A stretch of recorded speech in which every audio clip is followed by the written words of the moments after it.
나도 한번 기쁘게 속여볼까? 이게 이제 작가들인 거죠. 저는 약간 의견이 달라요. 뭐죠? 거짓말이라고 안 믿습니다. 이거 진짜임. 더 같다 나보다 더 같다. 이게 사실은 거짓이라는 걸 깨달으면 작가가 되고요. 와. 아직 나오지 못한 분들 오타쿠가 진짜인 됩니다. 거야, 이거는. 너 내 삶이 거짓이라고? 그럴 리가 없는데? 그지.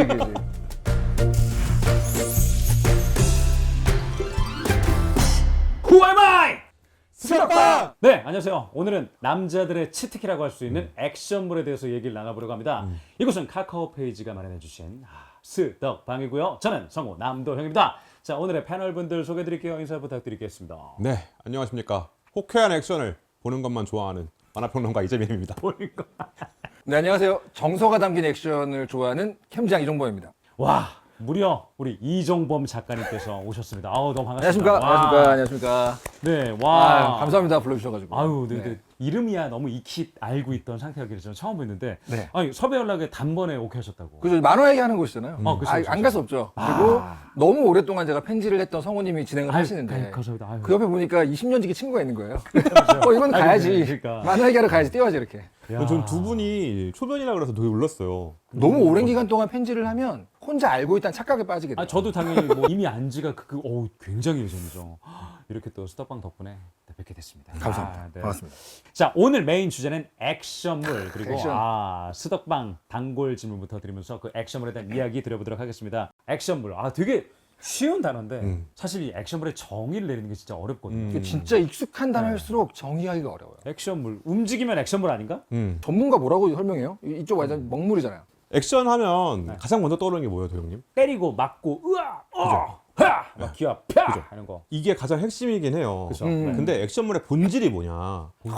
액션물의 폭력을 통해서 뭘 보여주는 거냐를 생각해보면 권력에 대한 얘기입니다. 권력. 네. 역시 먹물. 권력을 가장 시각적으로 빠르게 보여줄 수 있는 게 액션이에요. 액션에서 다루는 건 폭력이잖아요. 그죠. 이 폭력을 어떤 상황에서 폭력이 발현되느냐, 명분을 통해서 권력구조를 역전시키거나 아니면 이 명분으로 저지른 폭력에 반항하거나 이럴 때 폭력이 발생하게 되거든요. 그죠. 그걸 다루기 때문에 액션은 권력에 대한 얘기일 수밖에 없다. 저것이 이제 먹물들의 얘기. 덕후들의 얘기도 다르죠. 그죠? 법 속에 살기 때문에 다행이지 않습니까? 그죠. 하지만 마음속 깊은 곳에는 법 없이 살고 싶다 이런 본능이 있어요. 근데 그 본능 중에서 이제 위험한 것들을 좀 누르고 사는 게 지금 우리라면 원래부터 갖고 있던 본능을 합법적으로 느끼고 싶어하는 게 있어요. 너 그런 거 은근히 바라고 있지? 너 물리력 짱 세고 싶었지? 맨몸으로 맘무스를 잡고 싶었던 네 선조들의 기분이 느껴지지 않니? 이러면서 바로 보여줄 수 있는 게 액션인 거죠. 그래서 액션은 움직임을 동반할 수밖에 없고 그걸 조금 넓게 가져가면 스포츠도 액션에 들어가고요. 그죠? 차량 액션도 액션에 들어가고 그런 어떤 그 직접적인 뇌에 주사를 꽂는 것 같은 종류의 쾌감을 주기 위해서 물리력을 사용하는 모든 것들을 액션이라고 볼 수 있겠죠. 그 정의라는 게 정말 어디까지 가냐에 따라 정말 끝없이 얘기할 수 있을 것 같은데 카카오 페이지에서 액션물을 열람한 독자의 최근 성비가 3대1 정도가 된다고요. 여성분들도 꽤 많은 편이지만 오늘은 많은 분들이 보시는 남성분들, 남자분들에게 조금 더 포커싱을 맞춰보려고 합니다. 그렇죠. 3배 차이 나는구나. 네, 이 멘트가 나올 수밖에 없습니다. 남자들은 왜 액션을 놓지 못하는가? 그러니까 이게 저도 작품을 볼 때 제일 많이 저에게 물어보는 게 나 이거 왜 좋아하지? 옛날에 그 유명한 대사잖아요. 나 너 좋아하냐? 그렇죠. 내가 막 정신없이 보고 있으면 이 작품 내가 지금 왜 좋아하는지를 저 스스로에게 물어보거든요. 그래야지 이제 누군가한테 설명도 할 수 있고 영업도 할 수 있고 제가 만화를 그릴 때도 그걸 알아야 돼요. 원리를 알아야 그릴 수 있으니까. 그렇죠. 근데 대부분의 컨텐츠들은 나의 어떤 부분을 건드려주는지가 다 있단 말이에요. 근데 아까 얘기했던 것처럼 남자들이 원래부터 갖고 있던 것 중에 가장 대표적인 것 중에 하나가 물리적 우세이기 때문에 그걸 만족시켜주기 위해 탄생한 액션 만화에 아무래도 남자들이 많이 몰리게 되죠. 그러니까 미국에서의 액션과 한국에서의 액션이 갈리는 게 아까 말씀하신 법에서도 나오는데 우리는 총을 금지시켰잖아요. 그죠. 근데 미국은 총이 열려 있단 말이에요. 그죠. 그러면 미국에서는 총기 액션이 나와요. 맞아요. 건카타라고 부르는 그렇죠. 존 윅 같은 그죠. 거. 있죠. 그런 것들이 나오게 되는데 한국에선 그것보다 주먹이 더 가까워요. 맞아요. 진짜 몸 대 몸으로 부딪히는 액션이 있기 때문에 그죠. 이게 좀 더 원초적이라고 해야 되나? 약간 그런 즐거움을 주는 것 같아요. 뭐 앞서서 저희가 뭐 또 애견남, 테토남 그런 것처럼 액션물 하면 역시나 테토남이 상징적이지 않을까 싶은데 이 액션물에 등장하는 테토남 주인공들의 특징이 있다면 또 어떤 게 있을지. 미국 쪽 계열하고 음. 일본, 한국 쪽하고 좀 다르거든요. 미식 축구하는 쿼터백 고등학교 남자애 그러면 딱 이제 미국의 어떤 체형이 떠오르잖아요. 그러니까 미국 쪽에 테토남 그러면 제일 먼저 잭 리처. 그냥 딱 보자마자 와 내가 원시 시대에 이 사람 만났으면 지금 반으로 접혔다. 그죠. 그 되게 유명한 짤이 있거든요. 세계 4대 15세 짤에서 보면은 브록 레스너 15세. 브록 레스너 15세. 그럼 목이 막 이래요. 그죠. 그런 류의 피지컬로 그냥 딱 볼 때 보는 것만으로도 아 이거 종이접게 당하겠다. 그치. 그런 사람들이 있고 그게 이제 미국 쪽 우리랑 인종이 다르기 때문에 나오는 어떤 테토력이 겉으로 나온다면 맞아. 우리나라나 일본 같은 경우는 애초에 체형이 그렇게 크지 못해요. 물론 세계 4대 15세에 강호동 씨가 들어가 있거든요. 그렇지. 아, 우리는 강호동 씨 보이국이지. 네. 그런 피지컬이 있는 사람들은 아주 귀하기 때문에 우리가 맞아요. 장사 체형이라 따로 부르잖아요. 그치. 그런 사람들이 따로 있고 일반적인 경우에는 행동이나 말이나 아니면 그 관계에서 나오는 그런 류의 테토력이 좀 더 각광받는 거 아닌가? 그죠. 반전 매력 같은 거. 확실히 한국의 테토남은 태도라면 서구 쪽의 테토남은 체형인 것 같아요. 그죠. 아. 네. 그 쇼츠에서 유행하는 것 중에 엄마한테 장난을 치면 아빠가 갑자기 막 일어나는 게 있거든요. 보면 진짜로 진짜로 약간 아버지가 지금부터 너를 접겠어. 종이학으로 만들겠어라는 그치, 표정으로 다가오거든요. 근데 한국에서는 이름을 부르잖아요. 이재민이 어, 이리 와 앉아봐. 맞네. 태도로 나온단 말이에요. 성씨까지 부르면 이제 아빠죠. 그죠. 네. 세 글자로 부르면 이제 큰일 난 거죠. 그죠. 정말 이런 테토남들이 나오는 미디어 속에 정말 많은 또 작품이 있고 정말 사랑받고 있는 테토남들이 있는데 네. 이런 테토남을 주인공으로 떠올린다면 어떤 또 인물들이 떠오를까요? 바로 떠올리면 일단 피지컬계부터 얘기를 해보면 일단 람보. 람보. 야, 유석 입다. 실베스터 스텔론 다음이 아놀드 슈워제네거. 그런 류의 어떤 세계국급 피지컬. 그렇죠. 그리고 이제 미남 계열이 또 있어요. 미남 계열의 대표 주자는 007 시리즈. 제임스 본드. 네, 제임스 본드 하는 그 짤이 그게 이어진 게 있잖아요. 그 걔가. 역사가 너무 길죠. 네. 맞아. 거기서 뭐 티모시 달튼도 있었고 숀 코네리도 있고 또 피어스 브로스넌 막 이런 최고의 미남 배우를 그렇죠. 찾아라. 약간 이런 류의 것이 있다면 그게 바뀐 게 다니엘 크레이그로 오면서 피지컬로 바꿨어요. 그 중간으로 잡은 게 다니엘 크레이그. 그죠. 그러네. 그래서 저는 존 윅이 좀 신기했어요. 어. 존 윅은 키아누 리브스가 딱 봤을 때 겉으로 봤을 때 잭 리처 같은 호르몬 폭발 중이다라는 느낌이 아닌 분이거든요. 그죠. 그런데 어떻게 보면 가장 유명한 액션의 하나 계보를 만들었잖아요. 그거 되게 신기했어요. 그게 좀. 그게 약간 동양의 영향을 받았을 거라고 저는 생각이 들어요. 그러니까 한국이나 아니면 중국도 마찬가지고 일본도 마찬가지고 한중일이 동시에 갖고 있는 게 뭐냐면 겉은 되게 미인이야. 맞아. 미남이야. 맞아. 근데 주먹 한 방이면 산이 부서져. 그렇죠. 이런 류의. 무협 선연물에서 두꺼운 사람이 나오면 주인공일 수가 없거든요. 그죠. 주인공은 언제나 얇아요. 하지만 맞아. 그 사람이 장풍으로 산을 날린단 말이에요. 그죠. 근데 이제 약간 키아누 리브스가 대표하는 어떤 이미지가 동서양의 만남 같은 게 좀 있어서 그런 것 같기도 해요. 맞아. 인물들을 이렇게 또 살펴봤다면 또 이제 액션 웹툰의 인기 주인공들이 수덕방에서도 그렇고 제가 스토리 캠프에서도 아저씨 역할을 맡고 있거든요. 아저씨. 아저씨 티를 좀 내보자면 혹시 트레이스 기억하십니까? 저의 친한 친구 네. 네스티케 작가가 그린 네. 거기에 거기에 뭐 대표 액션. 사강권이나 김윤성. 네. 뭐 이런 주인공들을 생각하면 이분들도 그렇게 두껍지 않아요. 맞아요. 근데 엄청난 힘을 갖고 있거든요. 특수 능력을 갖고 있으니까. 그죠. 그리고 태도가 테토 그 자체입니다. 상남자의 그죠. 상상남자. 내 동료가 뒤쳐졌어. 너희들은 먼저 가. 그리고 사지로 뛰어들어. 그렇지. 그리고 구해옵니다. 오. 그리고 은밀하게 위대하게 원류한 아, 그죠. 오. 또 독고 시리즈 있고요. 이따가도 얘기하겠지만 샤크의 차우솔 그 처음에 되게 얇고 여리여리했다가 점점 두꺼워져. 맞아요.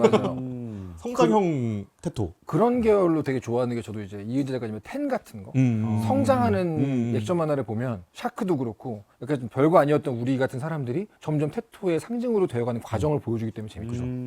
자, 이 액션 웹툰에 자주 또 등장하는 키워드들이 뭐가 있을지. 키워드. 일단 즉각적으로 나와야 되기 때문에 사이다, 사이다, 그렇죠. 압도, 복수 있을 거고요. 요즘 참교육도 있고 참교육. 참교육. 저는 주로 성장 좋아해요. 성장. 성장. 액션 중에도 이미 완성된 사람이 나와가지고 휩쓰는 게 요즘에 인기가 있지만 네. 고래로부터 정통파 클래식을 보면 수련의 과정. 그죠. 우리 그 성룡이 취권 배우면서 막 앉아가지고 이거 다 알잖아요. 그러니까 원래 별거 아니었던 애가 어떻게 강해지는가라는 그 중간. 슬램덩크 강백호가 2만 번 쏘고 이거 다 이제 알잖아요. 그죠. 그러니까 액션에서 이 성장을 되게 중시하는 이 갈래가 있어요. 맞아요. 아저씨들은 성장에 미칠 수밖에 없어요. 보고 자란 게 그거거든요. 맞아요. 그럼 이런 걸 원하게 된 이유가 뭘까요? 저는 바로 떠오르거든요. 네, 뭔가. 제가 못 갖고 있어서. 아, 그죠. 네. 대리만족. 대리만족을 넘어가는 것 같아요. 네. 그걸 보면 아 뭔가 해소가 되는 게 아니고 내가 진짜 이제 나도 이렇게 할 수 있지 않을까? 그게 우리가 이야기를 만드는 이유입니다. 그죠. 아 진짜요? 거짓말 시키는 거, 착각시키는 거야, 착각. 아. 너 되게 아름답고 강하고 인기 많고 관심 받는 사람이라고 스스로 느껴 이렇게 거짓말하는 건데 오 내가 액션이 잘 속아 그 중에 넘어갔구나. 네 앞으로도 열심히 속아. 하나죠. 그 속아 넘어가 봤더니 되게 기분 좋지 않아요? 네네. 저 오타쿠들이 다 똑같이 평생 속아 보니까 나쁘지 않은 거거든요. 그죠. 그래서 남을 속이기로 마음 먹은 게 우리들이에요. 그죠. 거짓말을 당하고 살다가 이게 나쁘지 않으니까 네네. 나도 한번 기쁘게 속여볼까? 이게 이제 작가들인 거죠. 저는 약간 의견이 달라요. 뭐죠? 거짓말이라고 안 믿습니다. 이거 진짜임. 더 같다 나보다 더 같다. 이게 사실은 거짓이라는 걸 깨달으면 작가가 되고요. 와. 아직 나오지 못한 분들. 이거 오타쿠가 진짜인 됩니다. 거야 이거는. 너 내 삶이 거짓이라고? 그럴 리가 없는데? 그지. 웹툰 웹소설을 보면 지금 사람들이 어떤 종류의 인간상을 보고 싶어 하는구나, 뭐가 불만이구나를 알 수가 있는데, 먼치킨물, 뭐 참교육, 사이다 이런 걸 보고 있으면 지금 현실을 살아가는 게 워낙 깝깝하구나 이 사람들이. 자기 대신 누군가가 좀 정의 구현했으면 좋겠고 이런 걸 좀 읽을 수가 있죠. 그죠. 현실에서 정의가 구현이 안 되고 있느냐에는 좀 의견이 다를 수도 있겠지만 아주 오래 걸려요. 여기엔 모두가 동의할 수 있어요. 법치주의니까. 법의 테두리 안에 살고 있으니까 1심 끝나고 항소하면 2심, 그죠. 끝나고 항소하면 3심이에요. 그죠. 1년씩만 잡아도 3년이거든요. 그러네요. 어우. 그러면 일단. 이 3년 동안 나는 기다리고 있어야 되는 거예요. 맞아. 근데 그러면 3년만큼의 그 응분을 더해주느냐 안 더해줘요. 그렇죠. 내가 피해자인데 왜 내가 참아야 돼? 하는 생각이 들 수밖에 없는 시스템인 그렇죠. 거죠. 그래서 나온 게 자경단물이 그렇게 많았죠, 한동안. 근데 사실 이게 옳으냐 그르냐의 문제는 아니거든요. 문제는 이제 몇 천 년 정도로는 우리의 본능이 완전히 바뀌지 못한 거예요. 그죠. 그러니까 이 안에서는 여전히 바라고 있어. 시원한 맛을 바라고 있어. 그러다 보니까 그러면 이 스토리, 이 컨텐츠를 통해서라도 좀 그거 풀어봐. 이렇게 주는 게 액션물이라고 할 수 있죠. 그죠. 자 어떻게 보면 이제 뭐 주인공이라고 할 수 있는 또 유형들이 있는데 네. 시민을 구해주는 히어로가 있을 수 있고 그죠? 또 대신 안갚음과 복수를 해주는 약간 액션물 속의 그런 주인공들이 있을 수 있는데 네네네. 유형이 굉장히 다를 수 있잖아요. 구해주는 히어로랑 대신 네. 복수하는 히어로. 그렇죠. 구함과 복수 이 둘의 차이점이라면 어떤 게 있을까요? 저는 개인적으로는 살아가는데 느끼는 게 주로 안전에 대한 불안 쪽이면 구해주는 히어로가 보고 싶거든요. 근데 그걸 넘어서서 이미 분노까지 갔어. 그럼 대신 그 분노에 집행자가 필요한 것 같아요.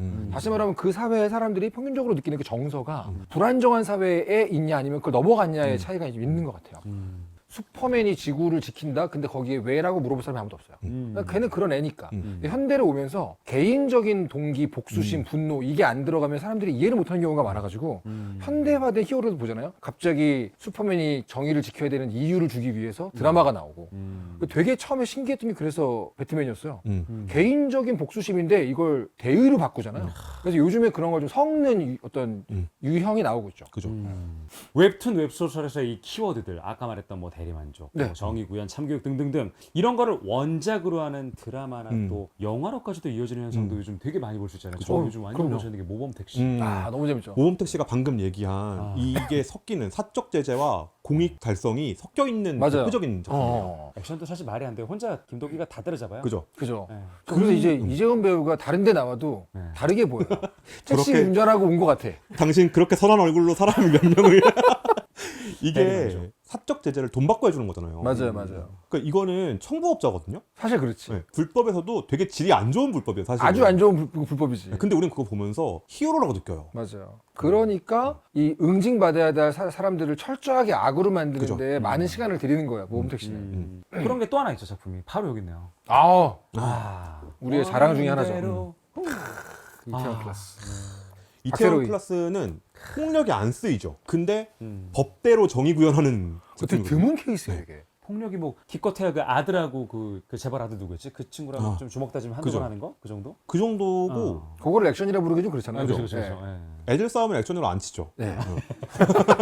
이렇게 액션물이란 큰 카테고리 안에서도 정말 다양한 장르가 존재하는 저희가 아까 액션의 정의를 내리다 끝없이 내렸잖아요. 네. 그것처럼 했는데 이 액션물의 하위 장르의 기준은 어, 주인공이 어디에 소속되는지에 따라 나뉜다고 하는데 맞나요? 그것도 있죠. 중요한 거긴 합니다. 심지어 어떤 분은 야, 솔직히 대화 액션이라는 장르도 있어야 돼. 이런 말을 하는 사람이 지금 있어요. 우리가 하고 있는 거잖아요. 그치. 이거 상당히 빠른 대화 액션. 네. 액션 중에는 스포츠도 액션이고 무기도 있고 뭐 격투기도 있고 이러기 때문에 이게 어디에서 벌어지고 있냐 아니면 주인공이 어디 소속이냐 이게 좀 크긴 합니다. 아. 학교에 소속되어 있으면 학원 액션, 학원 액션. 네. 그거 싶다. 군대나 특수부대 아니면 용병단이면 밀리터리, 오, 특수 요원물. 오. 법원에 소속되어 있다 법조 액션, 오. 경찰이다 마동석. 그건 슈퍼히어로물. 그죠 슈퍼히어로. 아 슈퍼히어로가 되는 거야. 요즘은 약간 갓 오브 블랙필드 같이 총기류를 사용하는 것도 많아졌거든요. 그런 것들도 하위 장르라고 볼 수 있겠죠. 소속 말고도 뭐 무기를 어떤 걸 쓰냐에 따라서 다를 수 있고. 그렇죠, 그렇죠, 그렇죠. 액션물 중에서도 되게 장르가 많았지만 네네. 저도 되게 좋아하는데 밀리터리물. 그러니까 뭐 람보도 그렇고 대표적이잖아요. 네. 밀리터물의 특성이 있다면 어떤 게 있을까요? 밀리터리물. 일단 주인공이 인간이라고 보기 힘듭니다. 그죠. 아 그거 인정. 인간 아닌 것 같아. 그러니까 인간 병기라는 말이고 밀리터리물에서 파생된 액션들의 어떤 대표적인 키워드라고 할 수 있고 정통 밀리터리 액션은 아니지만 그런 존재를 갖다가 다른 액션으로 만든 게 어떻게 보면 원빈 배우가 나왔던 아저씨인 거예요. 그죠. 그러니까 그분이 지금 이 아저씨에서는 퇴역이지만 현역일 때를 그랬으면 밀리터리 액션인 그죠. 거잖아요. 그리고 사용하는 무술도 다 인간 병기로서의 특수부대원의 무술이고 그죠. 그런 것들이 다 같은 계열인 거죠. 제가 그냥 뭐 일반적으로 볼 때 머그의 입장에서 볼 때 밀리터리물이라고 하면 딱 진짜 사실적이어야 되는데 네. 이게 밀리터리물로 오는 순간 되게 판타지로 바뀌나요? 사실 밀리터리물이라고 분위기가 하면 특이하네. 밀리터리 마니아들은 액션이라고 안 볼 수도 있어요. 얼마나 고증 잘했나 보자 이러고 복식, 그러니까. 장비, 탈 것, 메카닉 이런 거 보면서 이제 그 리얼함을 추구하는 분들이 원래 전통적인 밀리터리 마니아였다면 웹툰 웹소설로 오면서 그 밀리터리 성격을 액션에 가져온 케이스라고 볼 수 있죠. 아, 액션을 볼 때 남자 독자들이 제일 좋아하는 게 강한 사람이 된 것 같은 착각을 하고 싶어. 근데 그런 마음을 제일 많이 느낄 때가 몇 살 때쯤일 것 같으세요? 회사에서 결제받고 할 때는 그런 마음이 이미 많이 깎여 나간 상태예요. 잘 제일 골라갔지. 뜨거울 때는 학생 때거든요. 그러니까 배경이 학교면 제일 강하고 싶은 마음의 사람들에게 어필하기 좋아요. 근데 그들에게 무슨 힘을 줄 거야 했을 때 정반대로 아직 애들은 꼼꼼하잖아요.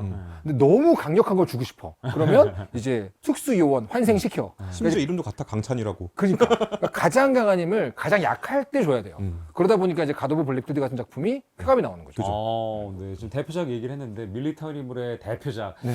네, 방금 말씀하신 갓 오브 블랙필드 어떤 작품인지. 네. 일단 주인공이 프랑스 용병단 소속이었어요. 정규 군인은 아니에요. 용병단 중에서도 최고의 용병 중에 그 팀의 대장이 주인공이에요. 근데 이 주인공이 블랙필드니까 아프리카에서 작전을 수행하다가 배신을 당합니다. 동료들이 죽는 걸 지켜보게 돼요. 그리고 자기도 죽었는데 뒤에서 날아온 총알에 죽었어. 앞이 아니야. 날아온 총알이. 눈을 감았다가 떴더니 뭐지 나 고등학생 됐네? 가 된 거예요. 갓 오브 블랙필드가 밀리터리물에서 환생을 넣으면서 학원물의 요소까지 같이 가져가게 되는 그렇죠, 시점이었어요. 그렇죠. 갓 오브 블랙필드 갓 오브리 현재 카카오 페이지에 액션 부문 최고 인기작이라고 합니다. 그럴 수 있죠. 그럴만합니다.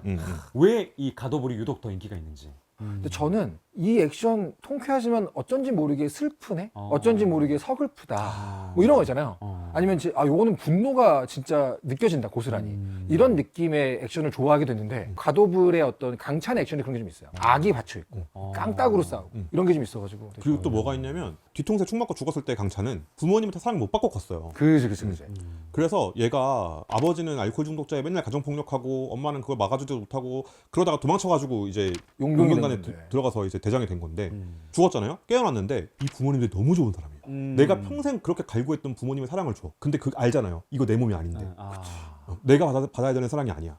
동시에 특수부대 대장이었던 나와 그리고 지금 이 두 좋은 부모의 아들로서의 강찬이 둘이 계속 왔다 갔다 하거든요. 그런 인간적인 고뇌가 같이 들어가 있어요. 아니 제가 찾아보니까 또 네. 갓 오브의 또 특징적인 액션씬 중에 이게 뭐예요?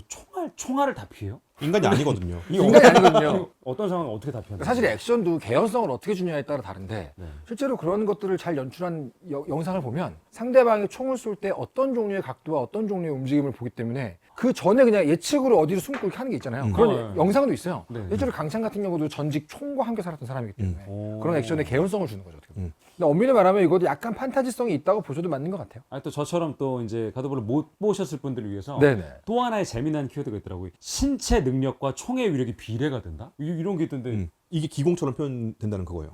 뭐냐면 와. 기가 약한 사람을 쏘면 기가 강한 사람한테 발각됩니다. 느껴져. 나를 노리고 있는데 이 자식이 하면서 딱 총이 날아오기 전에 피할 수 있는 거죠. 와. 근데 기척이 강하다.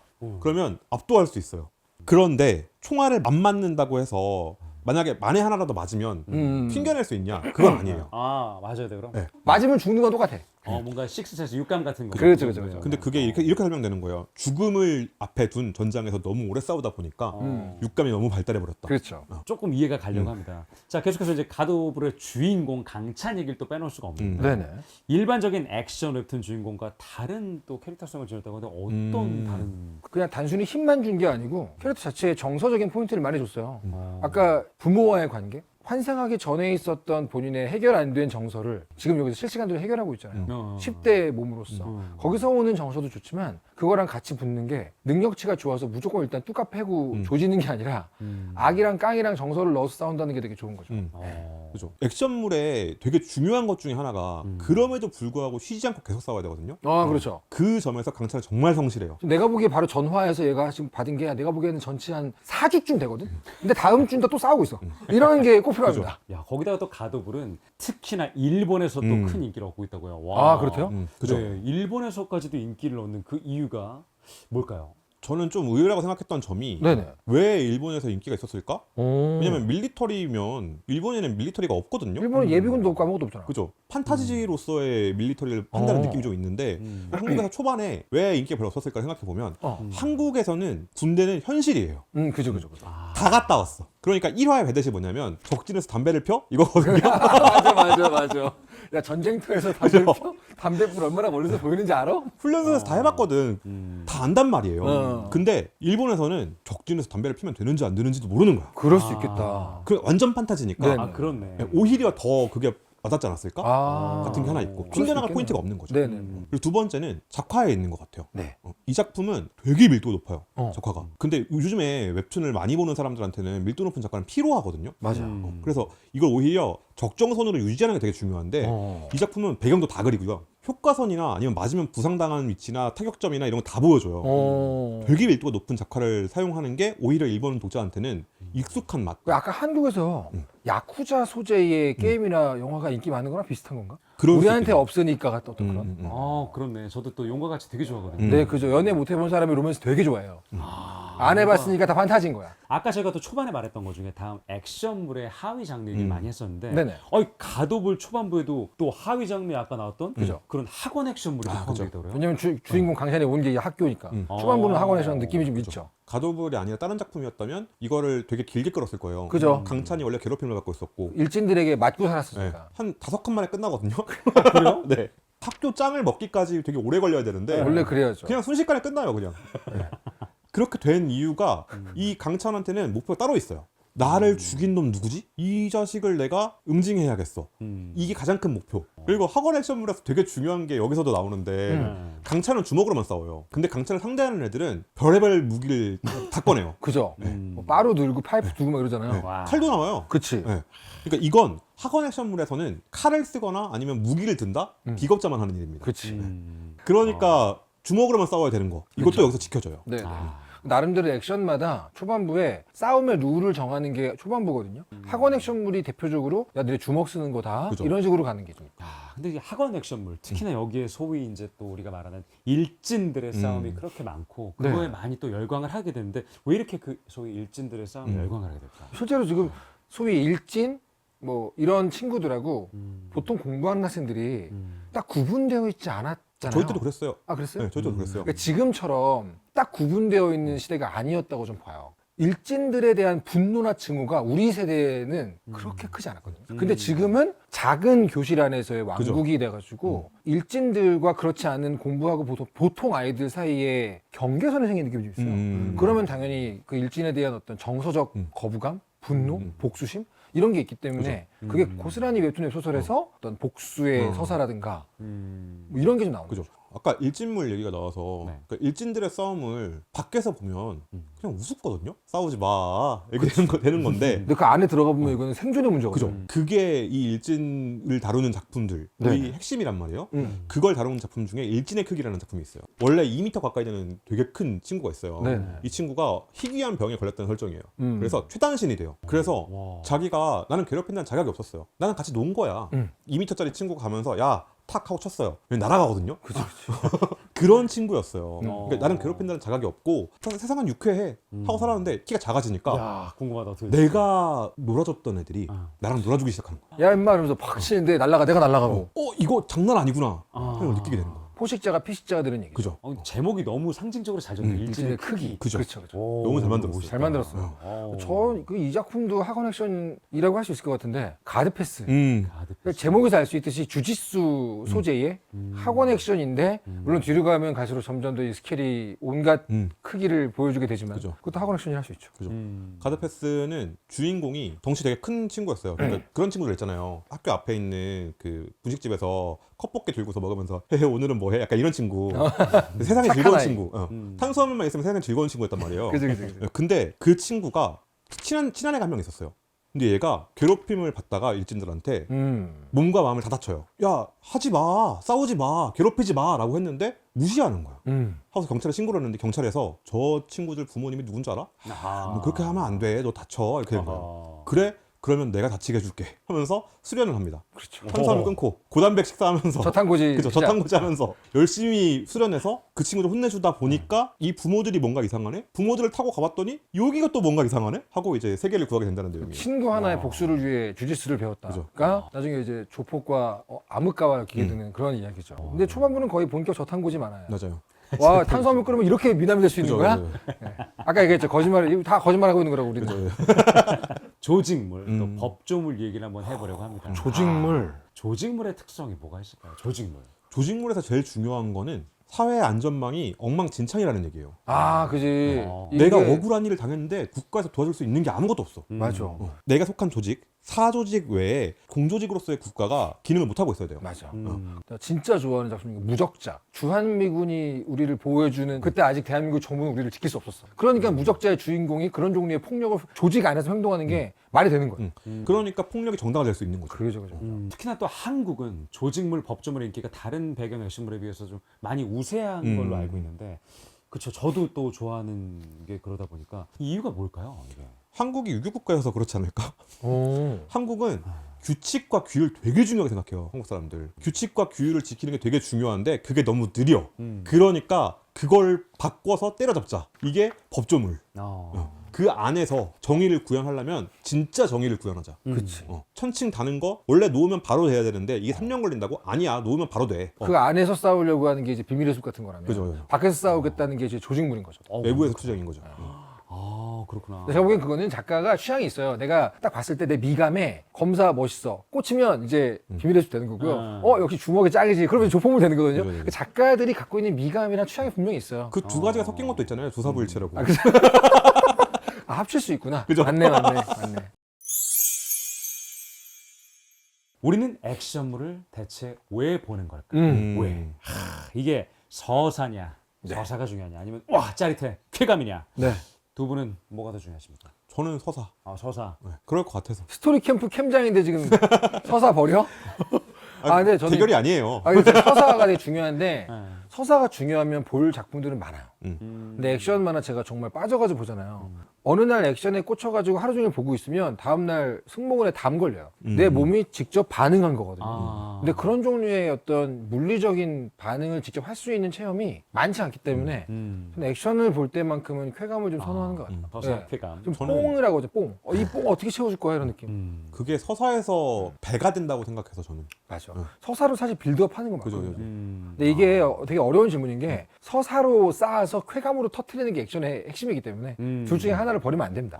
정의를 딱 내려주셨습니다. 정말. 자, 그래서 서사를 쌓아 쾌감을 만드는 그 액션물에 대한 밸런스 게임을 한번 준비해봤습니다. 그럼 밸런스 게임 하나요? 첫 번째 밸런스 게임부터 한번 가보도록 하겠습니다. 네. 자, 첫 번째. 소꿉친구의 복수를 위해서 주짓수를 전수받아서 일진들을 참교육하는 가드패스 대 일진에게 맞서다가 감옥 가서 최강자 친구에게 격투기를 전수받는 샤크! 가드패스냐 샤크냐. 둘, 셋! 가드패스. 나뉘었어요. 가드패스 보고 있으면 공감성 고통 오지 않아요? 뭐 진짜 아프게 그리는데 뒤에 가면 정체불명의 약도 주사 받고 그죠, 그죠, 그죠. 근데 빨간 줄보단 나아요. 그런가? 한번 설명해 주시죠, 각각 또. 일단 네. 아까 가드패스는 잠깐 설명을 드렸으니까 네. 샤크 같은 경우는 일단 주인공이 중간이 없어요. 쳐맞거나 죽이거나 하거든요. 그래서 계속 참았다가 참았어요. 그러다가 진짜 안 되겠는 거야. 그래서 죽일 뻔해요. 그치. 네, 자기가 괴롭히던 애를. 그래서 소년원에 들어가서 3년 동안 3년형을 받고 살고 나옵니다.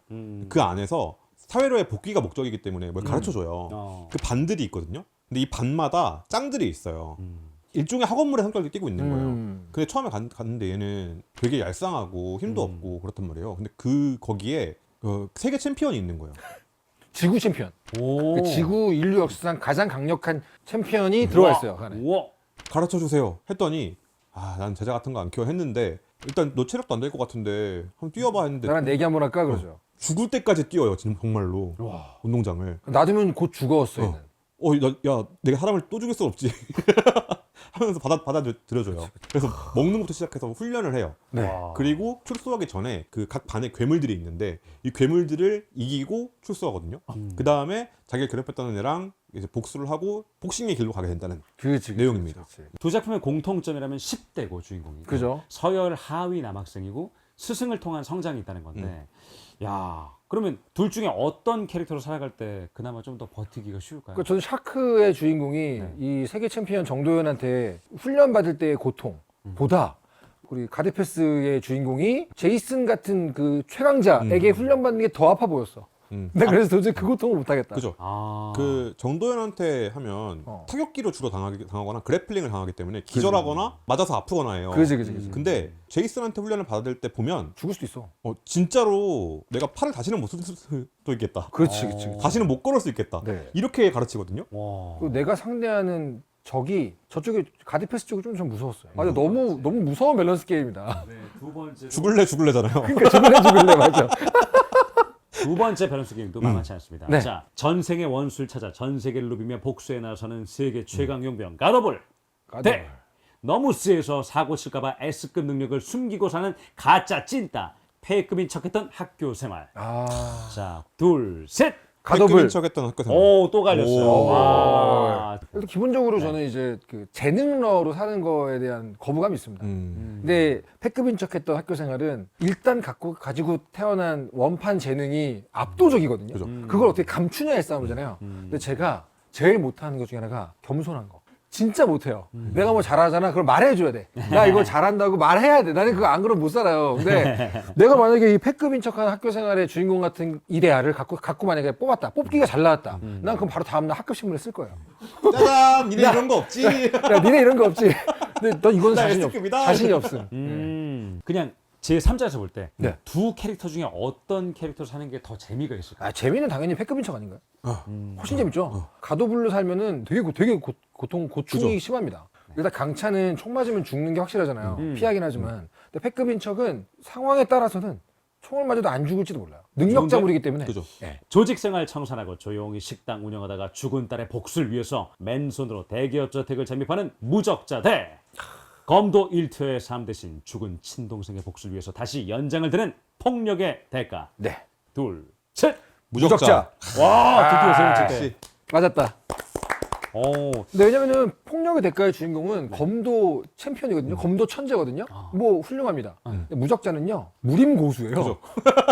둘이 싸우면 승패 정해져 있어요, 이거는. 무림 고수가 왔는데 어떻게 할 거야. 그죠. 아, 그렇구나. 무적자 액션이 진짜 안심하고 볼 수 있는 액션이에요.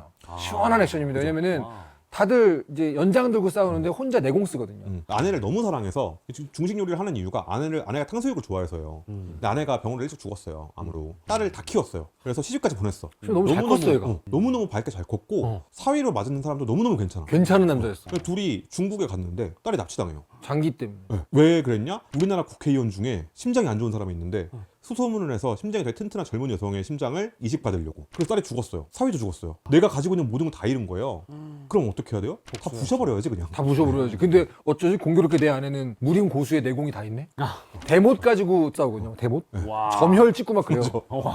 내 딸이 왜 심장이 튼튼했을까? 하면서 근데 심지어 그 상대방 적들이 아직까지 무림의 전통을 이어오고 있다고 스스로 자부하고 있는 자칭 무림 고수들이에요. 그 자기들은 지금 리얼한 현실 세계에서 그 내공을 사용하는 무림의 고수들 우리밖에 없지. 누가 우리 이길 소냐? 막 이런 상황이에요. 주인공 입장에서 보면은 왜 쟤들은 저런 내공에 저런 무술을 쓰고 있지? 전혀 안 맞는데 이게 보이는 거야. 애들인 거야, 애들. 그러니까 이제 하나씩 하나씩 접어주는 얘기입니다. 그죠. 그죠. 예쁘게 이렇게 재밌겠다, 종이꽃 진짜. 만들어가지고 네. 너희들은 꽂힐 때 아름다워 이렇게 해주는 얘기입니다. 네. 되게 통쾌하고 안심하고 자 지금부터 쾌감만 즐기세요라는 느낌으로 가도 되기 때문에 볼 때 좀 편합니다. 그 주인공이 무력, 즉 폭력을 사용하는 태도가 되게 훌륭해요. 이 이상으로 더 이상의 폭력, 그 수위를 넘어가는 폭력을 사용하지 않으려고 노력하는 점이나 이런 게 되게 흡족합니다. 일단 이 작가님 작화가 너무 좋아서 폭력의 대가는 어떤 작품인지 설명해 주시죠. 폭력의 대가는 검도 역사상 처음으로 등장한 수준의 천재라 불리는 검도 천재 전국 챔피언인데요. 집이 좀 어려워가지고 어디 사실은 자기를 교육했던 관장님이 너 와가지고 사범이나 해라 라고 하는데 본인은 홀어머니인 엄마 가게를 도와드려야 되기 때문에 어쩔 수 없이 검도를 그만둡니다. 그러면서 유일하게 이제 엄마와 함께 살고 있던 게 여동생. 여동생이 이제 지방에 같이 살고 있다가 여동생은 이제 대학을 서울에서 다니게 돼가지고 독립을 하게 된 거예요. 근데 어느 날 갑자기 여동생이 자살한 상태로 발견됩니다. 근데 이 주인공 오빠가 주변에서 막 뭐 사이코패스냐라고 말할 정도로 표정이 없거든요. 막 그 장례식장에서도 울지도 않아요. 근데 그게 뭐냐면 그 모든 분노를 안으로 갈무리하는 사람인 거예요. 왜? 검도는 자기만의 정신수양이니까. 근데 점점 자기 여동생의 죽음에 대해서 이거 자살 아닌 것 같은데? 이거 뭔가 이상한데 싶은 게 하나씩 나오기 시작하는 거예요. 그거를 쫓아가 봤더니 거대한 종류의 조폭 카르텔이 연결돼 있고 그 사이에서 낑겨서 그냥 너무 무의미하게 희생당한 게 자기 동생이라는 걸 알게 되죠. 근데 문제는 얘가 갖고 있는 무력이라는 게 이런 걸 하거든요. 그 뒤를 자기 동생의 죽음의 뒤를 좀 조사하다 보니까 거기에 일조했던 적 보스의 하수인이 자기 애들 풀어가지고 저 오빠라는 녀석 이 근처 못 오신거리게 손 좀 봐줘 그러는데 이 주인공이 바닥에 떨어져 있는 전단지들이 있어요. 전단지 종이잖아요, 종이. 전단지를 여러 개를 주워가지고 말아서 이걸로 조폭들을 다 때려 눕히거든요. 그걸로 목 찌르고 막 이러니까 그 조폭들이 아무것도 못하는 거죠. 그때부터 이제 알게 되는 거예요. 아, 요 뒤를 팔려면 개인으로는 한계가 있다. 그러면서 이제 조력자가 나타나서 얘기를 해줘요. 너도 세력을 만들어서 밀고 들어가는 거 외엔 방법이 없어. 그러니까 주인공이 이쪽 세력, 그러니까 자기 여동생을 죽인 쪽 세력을 없애기 위해서 반대쪽 세력에게 그냥 띨링띨링 가가지고 제일 아래서부터 시작해서 이 조직을 엄청 강한 조직으로 만드는 얘기입니다. 거기서 사용하는 무력은 검도 천재의 어떤 검술인 거죠. 자, 그럼 액션물 속에 또 이렇게 사랑받는 클리셰로는 또 뭐가 있을지 궁금한데 클리셰가 우리가 또 초창기에 많이 또 했었거든요. 초창기 회차 때. 어떤 클리셰가 있을까요? 우리 무협대 클리셰 얘기했었는데. 그죠.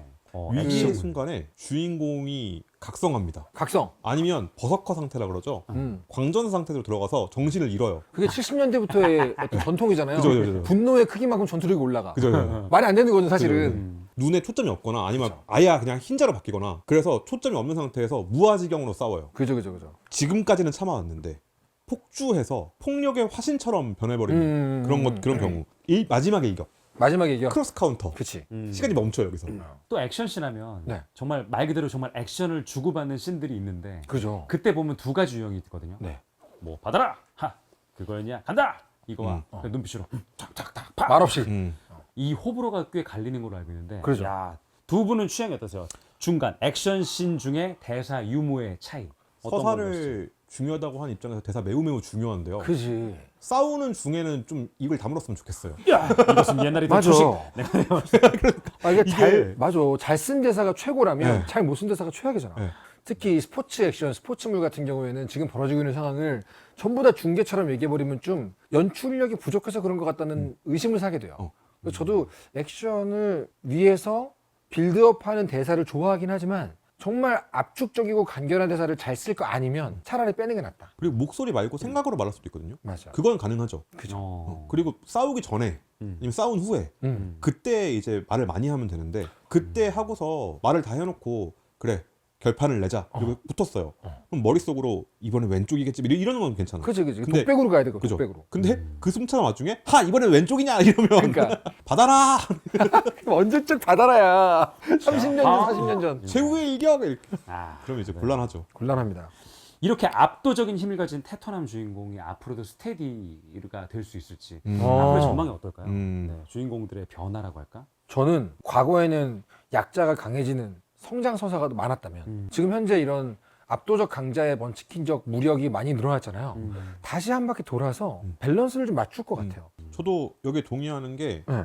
밸런스는 찾을 거예요. 근데 이런 류의 압도적 테토남들은 스테디로 남을 것 같아요. 이 사람들이 사라지는 건 아니고 밸런스를 찾아간다는 말이 얘네들도 존재하고 지금은 숫자가 줄어든 성장 액션도 늘어나고 이렇게 되지 않을까? 자, 이렇게 액션물에 대한 좀 더 깊은 얘기를 나눠보고 있는데요. 자, 이번에는 또 가장 통쾌한 액션씬을 같이 보려고 합니다. 네, 이제 말로 하는 게 아닌 보려고 하는데. 네. 자, 두 분의 마음을 사로잡은 최애 액션씬을 각자 두 분께서 이제 각각 두 개씩 추려오셨다고 하는데. 네. 그럼 먼저 종범 작가님의 존봉님의 최애 액션씬부터 한번 만나보도록 할까요? 어떤 걸지 너무 궁금합니다. 아까도 여러 번 언급했던 무적자를. 무적자. 너무 왔습니다. 궁금했어. 근데 이 무적자가 초반부를 보면은 주인공이 막 경공수를 벌이면서 왜 이런 능력이 나에게 뭐 이런 게 나오거든요. 근데 바로 이어서 시작할 때 보면은 무슨 조폭이 운영하는 술집에서 매니저 정도의 웨이터 느낌? 주인공이 그런 걸 하고 있어요. 저 정도의 능력치면 조폭 하나 자기가 점령해야 되는데 그러니까 딱히 그 힘을 쓰고 싶지 않은 거예요. 근데 이 주인공이 전생의 기억을 조금씩 되찾고 있거든요. 근데 전생에 자기의 반려자였던 여자가 자기랑 똑같이 여기에 환생했다는 걸 알게 되는데 아픈 부모가 사채를 써가지고 그걸 못 갚아가지고 지금 대신 팔려온 상황이에요. 그러니까 이 주인공이 봤으니까 어때요? 두목님한테 우리 보스한테 저 일 잘했잖아요 그동안 이거 가지고 사정사정 해가지고 제가 사랑하는 여자입니다 제발 좀 용서해 주시고 저에게 다시 좀 보내주시면 안 될까요?를 가서 엄청 강한 사람인데 무릎 꿇고 비는 거예요. 근데 이 상대방 보스가 제대로 되먹지 않은 사람이에요. 그러니까 속으로는 이거 아까운데 내 놀이개로 써야 되는데 이런 생각을 해서 결국은 주인공의 청을 안 들어주거든요. 그 순간 주인공이 지금까지 이렇게 무릎 꿇고 막 웨이터 같이 얘기하던 주인공이 저렇게 변합니다. 우드득 하면서 자기의 그죠 말부터 다 바뀌는 거예요. 무공을 가지고 있는 사람이 현대에 오면 어떤 식으로 전투를 하겠구나라는 걸 처음 보여주는 거죠. 점혈을 이렇게 쓰는구나. 대못을 가지고 마치 침 놓듯이 무협이라는 액션과 현대물의 융합은 이런 식으로 연출이 되겠구나. 이런 것들을 이제 딱 보여주는 부분이 탁 박네. 무적자의 2, 3화 액션입니다. 그러면서 이제 압도적 무력에 대한 부분, 작화, 액션 연출의 스타일, 주인공의 능력치 이런 걸 한 번에 보여주는. 주인공 겁나 세고 이렇게 싸우고 그렇죠, 이렇게. 이런 식으로 가서 이제 전생의 연인이었던 여성을 구해주는. 이게 심지어 오프닝 프롤로그. 네. 그렇습니다. 너무 멋있다. 여기서 이제 다음화를 가게 되면 현대로 와서 이미 아이는 다 컸고요. 중국집 주방장으로 살고 있는 주인공. 와. 아니 저런 무공을 가지고 중국집 주방장을 한다고 이렇게 되거든요. 그러면서 이제 본격적인 얘기가 시작되는 거죠. 야. 자, 그러면 이제 재민님 네. 한번 또 어떤 거를 추천하셨을지. 저는 갓오블 얘기를 많이 했잖아요. 네. 갓오브 블랙필드에서 35화거든요. 나를 뒤통수 쏴가지고 죽인 놈 있죠. 그 놈이 되게 일찍 나와요. 그래서 걔랑 싸우는 장면이 있습니다. 갓오블에서 강찬은 그냥 싸우는 게 아니라 그냥 일방적으로 저 패거든요. 근데 얘는 우리 방식대로 하자. 그리고 손을 이렇게 묶어요. 용병룰. 왼손을 이렇게 서로 묶고 그다음에 어디서 봤는데 저런 거? 칼을 들고 가까이서 찌를 수 있는 거리에서 싸우는 겁니다. 와. 지금 강찬이 살아 돌아왔다는 거를 네네. 얘는 의심하고 있어요. 말이 안 되는 상황이잖아요. 그죠. 얘는 안 죽었거든요. 샤흐란이라는 놈인데 강찬을 죽이고 배신한 다음에 그 대가를 받고 지금 똥똥거리면서 잘 살고 있어요. 근데 살아 돌아왔다는 거예요. 네가 강찬이라고? 그럴 리가 없는데? 하고 싸우는 거예요. 근데 얘는 그 특수부대원의 몸 그대로고 강찬은 고등학생의 몸이에요. 너무 너프됐잖아. 되나 저게 싸움이? 됩니다. 돼요? 왜냐면 강찬이기 때문이죠. 자, 또 각각 한 작 보시면으니까 이번에 다시 또 돌아가서 종범님의 두 번째 추천작도 한번 보도록 저는 하겠습니다. 가드패스. 근데 이번에는 주인공이 아닙니다. 오. 가드패스의 주인공은 주짓수를 배워나가면서 성장하는 캐릭터잖아요. 친구의 복수를 위해. 항상 이런 종류의 액션에는 규격 외에 세계관 최강자라는 캐릭터가 있어요. 더 파이팅에서는 3체급 챔피언 마모루가 있다면 가드패스에는 주인공 주짓수 도장의 코치를 하고 있는 제이슨이라는 친구가 있어요. 근데 처음에는 이게 학원물인가? 주짓수 액션 스포츠물인가? 정도로 생각을 했는데 21화, 22화 쪽을 보게 되면 제이슨이라는 사람이 지금까지는 그냥 고수다 정도로만 알고 있었어요. 근데 그 이상인데? 우리가 흔히 얘기했던 그 갓오블에 나올 것 같은 인간 병기 스타일인데 얘가 괴물인데 라는 느낌으로 처음 보여주는 게 이 부분입니다. 상대 쪽 조폭들이 이 주인공 혼내주러 주짓수 도장에 왔죠. 근데 제이슨이 신발! 이러면서 신발 벗고 들어오라고. 근데 심지어 이 제이슨은 평화롭게 경찰에게 신고를 하는 것처럼 대응을 하는데 상대방은 지금 본인이 불로 향해 날아가는 분화방이라는 걸 모르고 계속 깝칩니다. 근데 이때 딱 나오죠. 제이슨 몸에 있는 게 운동으로 다친 흉터가 아니에요. 저 총알 자국 아닌가 싶은 게 나옵니다. 그러네. 네. 너도 블랙필드냐? 강찬이랑 같은 부대인가 싶을 정도로 약간 어나더 레벨의 흉터들이 있죠. 여기서부터 이제 제이슨이라는 캐릭터의 무력이 나오는 게 묘하죠. 저는 약간 이렇게 그 기대감을 주는 액션을 좋아하는 것 같고 제이슨이라는 캐릭터가 어떤 배경을 갖고 있느냐, 이 사람의 능력치가 어디까지 갈 거냐, 그런 걸 보여주는 첫 액션씬이에요. 가드패스의 최강자가 처음으로 무력을 보여주는 장면이기 때문에 제가 뽑아온 장면입니다. 자, 종범님도 두 작품을 봤고 이제 재민님의 두 번째 작품은 어떤 네. 것일지 제가 보여주시죠. 가지고 온 작품은 네. 패급인 척했던 학교 생활의 아 이거 이 주인공이 처음으로 각성해서 제대로 싸우는 장면이거든요. 네. 아, 그러니까 이 주인공은 계속 힘을 숨겨왔어요. 네. 그러다가 초반부에 어느 날 갑자기 이 이데아라는 또는 다른 데서는 다른 이름으로 부르기도 하는 내 영혼에 실체가 부여된 뭔가가 각성하게 되는 계기가 옵니다. 보통은 이제 초등학교 갈 때 8살쯤 되면 그게 각성을 해요. 그죠. 근데 주인공은 그 각성 안 했어요. 라고 알려져 있습니다. 약간 가차 같은 느낌이잖아요. 그죠? 그게 일종의 계급이 된 거예요. 사람들의. 근데 주인공한테는 한참 뒤에 F급 능력이 와요. 단검 소환. 칼 하나 딸랑 할 수 있는데 다른 애들은 막 반드시 잡는다라는 기술 이데아를 가진 친구가 있어요. 사정거리 안에 들어오면 무조건 얘를 잡을 수 있어요. 이제 거기부터 시작인 거예요. 얘는. 그게 B급, B 플러스급이었나요? 네, B 플러스급. 전투 능력은 A급. 이런 식으로 나뉘거든요. 이 친구는 주인공인데 얘가 각성을 하면 S급으로 바뀝니다. 능력이. 완전한 살이라는 S급 능력으로 바뀌어요. 상대를 죽이거나 아니면 상대의 이데아를 파괴해야만 멈출 수 있어요. 엄청난 전투력을 가지게 됩니다. 그래서 사람을 죽일 수도 있기 때문에 이걸 계속 감춰왔던 거예요. 그리고 또 하나 능력이 있는데 상대방의 이데아가 보여요. 실체 그 어떤 등급이고 무슨 능력인지가 보입니다. 네, 이 능력을 미리 알고 싸울 수 있는 일종의 치트키인 거예요. 이 작품의 매력 포인트가 뭐냐면 주인공이 그 소위 말하는 찐따예요. 그렇게 연기를 하고 있어요. 근데 이게 각성이 딱 되면 눈이 돌아요. 빨간색으로. 그리고 그때부터 말투가 바뀝니다. 재밌겠네 하면서 이리 와봐 놀아줄게 약간 이렇게 바뀌어요. 처음에는 때리지 마세요 말하다가 때리지 마세요. 때리지 마세요. 재밌겠네. 오, 너무 좋다. 약간 와. 이게- 너무 잘 좋다. 어울릴 것 같다는 게 딱 이거였어. 이 그러네. 맛이야. 아, 그래서 이 세계관 안에서는 이 능력이 발현되니까 우리만 발현된 게 아니라 전 세계가 다 발현되거든요. 그러니까 우리는 북한이랑 맞닿아 있잖아요. 북한에서 이 능력을 사용하려는 사람들이 들어와요. 와. 패급인 척 안 해도 괜찮은 상대가 그죠. 나온 거죠. 이 부분까지를 읽으시면 처음에 좀 힘들 수 있어요. 왜냐면 말투가 꼴보기 싫은 말투거든요. 그렇죠. 주인공이 각성하면 뭐냐고 약간 이렇게 물어봐요. 너 뭐야 이렇게 물어본단 말이에요. 이제 재밌겠다 놀자 돼 있잖아요. 이게 되게 거슬려 처음에는. 근데 여기까지 보시면 그렇게 됐구나 하면서 주인공한테 완전히 이입할 수 있습니다. 네. 저게 저 느낌이 아닐 것 같은데 놀자가 아니고 놀자. 오. 놀자. 프로는 다르다. 다르다. 놀자.